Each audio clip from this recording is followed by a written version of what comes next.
Општина Карпош остро ја отфрлила кривичната пријава од Министерството за внатрешни работи, сметајќи ја за злонамерна и политички мотивирана. Секторот за урбанизам уверува дека легализацијата на спортските објекти на Александар Палас е спроведена согласно законските прописи, дека постои одобрение за градба од Министерството за транспорт и врски.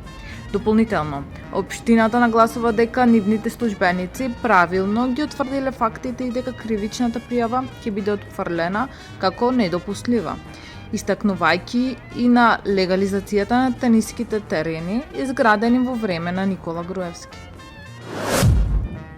Во општина Илинден, во рамките на програмата за реконструкција и рехабилитација на локалните улици и патишта, се реализира градежна експанзија за подобрување на патната инфраструктура. Денеска се асфалтираа 2 крака од улицата 500 во Марино, со вкупна должина од 250 метри, додека се подготвуваат уште 2 крака за асфалтирање.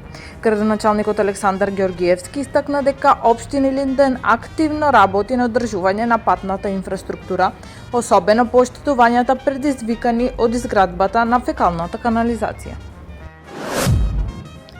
На јубилејниот 20-ти Визарскопски маратон, кој ќе се одржи на 6 октомври, се пријавени рекордни 13.400 учесници од 55 земји.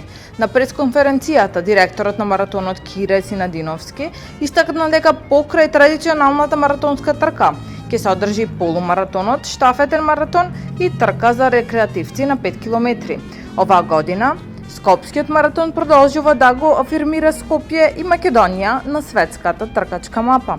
Благодарение на поддршката од Министерството за внатрешни работи, спорт и одбрана, Црвениот крст и другите спонзори.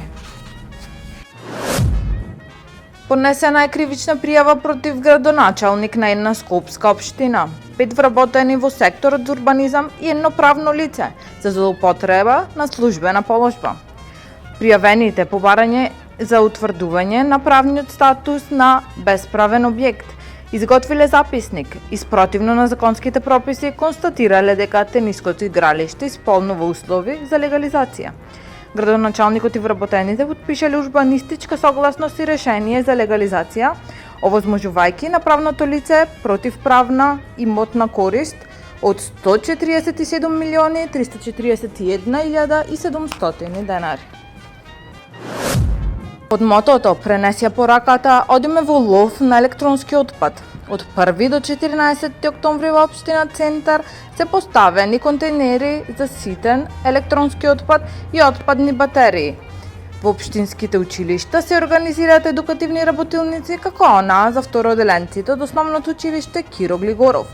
Градоначалникот Горан Герасимовски најави и телефонска еколинија за жителите кои можат да пријават преземање на електронски отпад од домовите. Акцијата се одржува во пресрет на 14 октомври, меѓународниот ден на електронскиот отпад. Таму е Скопје, град мој љубав лише, што ми расуте сни. Вечно ке ја сакам, убавка ја